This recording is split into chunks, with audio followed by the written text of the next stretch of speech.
Good day everyone! I am Joanna Gamoso from Group 2 of STEM B Elegant. And we have here my fellow presenter for today, Ms. Luisa Bernardino, Ms. Hershey Angel Abaya, and Ms. Pia Margaret Kibuyan. We assure you that you will gain knowledge from our presentation. So, as you're aware, our subject for today's discussion is Media and Information Literacy. We are currently in Unit 5, Lesson 2, which is Gathering Indigenous Media and Information. For the objectives, at the end of this discussion, you should be able to dig deeper into the value of the importance of indigenous media. For the objectives, to begin with, let us first define what is indigenous. Well, indigenous means originating or occurring naturally in a particular place. It is also synonymous to words such as native or local. Ang indigenous or salitang katutubo ay tumutukoy sa mga taong orihinal na naninirahan sa isang lugar.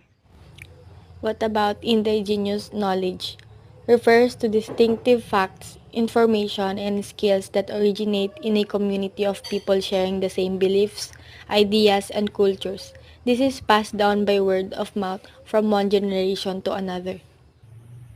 Ang indigenous knowledge ay tumutukoy sa mga kaalaman at kasanayan ng mga tao sa isang komunidad na may parehong paniniwala. Ang mga kaalaman at kasanayan na ito ay nabuo dahil din sa kanilang sariling karanasan.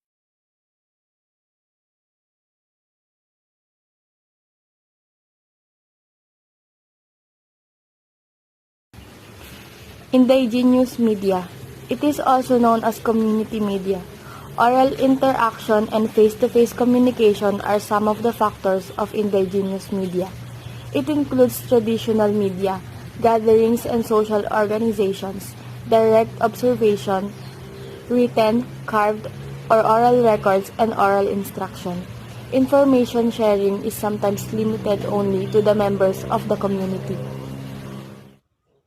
Halimbawa nito ang traditional media, gathering in social organizations, direct observation, written, carved or oral records, and oral instructions. Indigenous communication refers to the information exchange via local channels. It is a way of culture preservation and adaptation. Tracing back to the Philippine history, the Umalohocan are known as the town criers of an ancient barangay or a well-organized, independent village. They announce laws ordered by the dato or chieftain to reach the community. Thank you. Ang indigenous communication ay tumutukoy sa pagpapalitan ng mga channels. Sa parang ito ay maiprepreserve nila ang kanilang kultura at maaari rin itong may adapt ng mga susunod na henerasyon. Halimbawa na lang nito ang Umalohocan. Kilala sila bilang tagapamahayag ng mga batas at mensahe ng dato para sa kanyang nasasakupan. Ang pagbabasa o pagpapakalat ng impormasyon ay kadalasang limitado lamang sa mga kasapi rin ng kanilang tribo o grupo.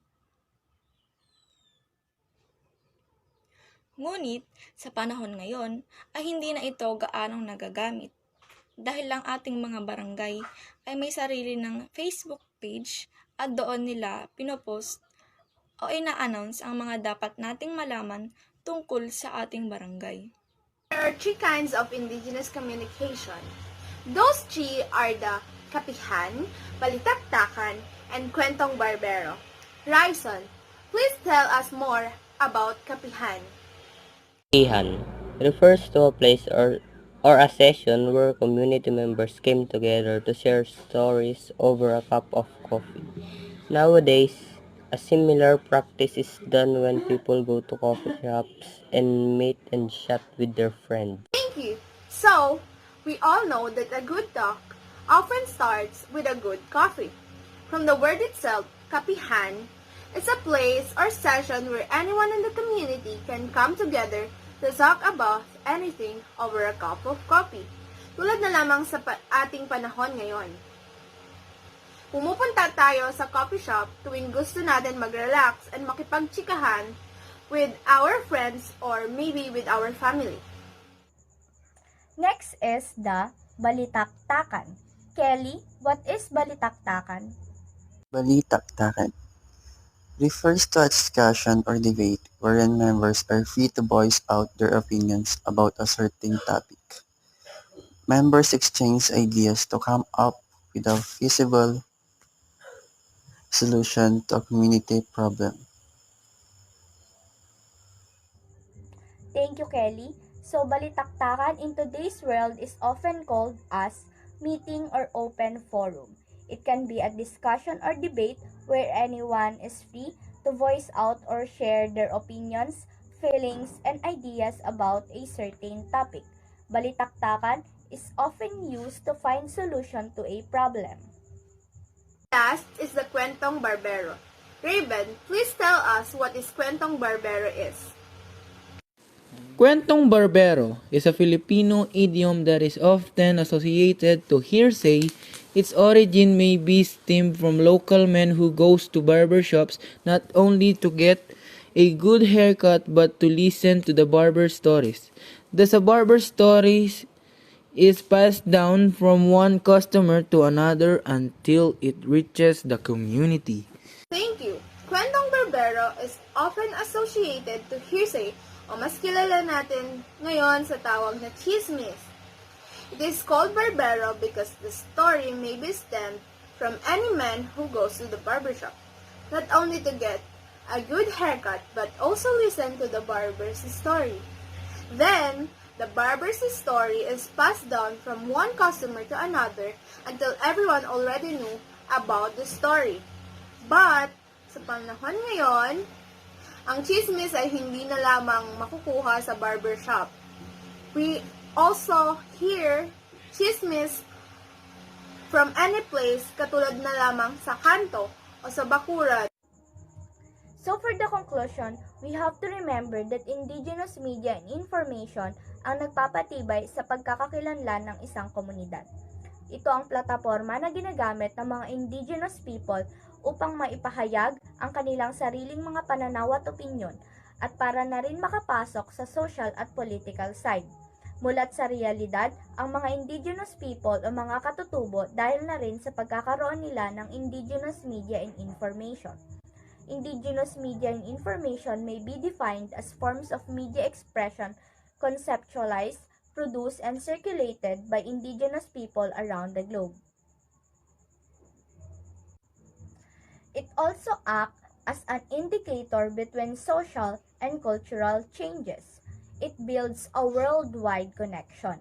It produces the original content for emerging and traditional platforms worldwide. Lastly, this is important because of the people who benefits from it. Indigenous people have been proven to contribute to the sustainability and productivity of many ecosystems. They own, occupy, or use a quarter of the world's surface area. They safeguard 80% of the world's remaining biodiversity. They hold vital ancestral knowledge and expertise on how to adapt, mitigate, and reduce climate and disaster risks.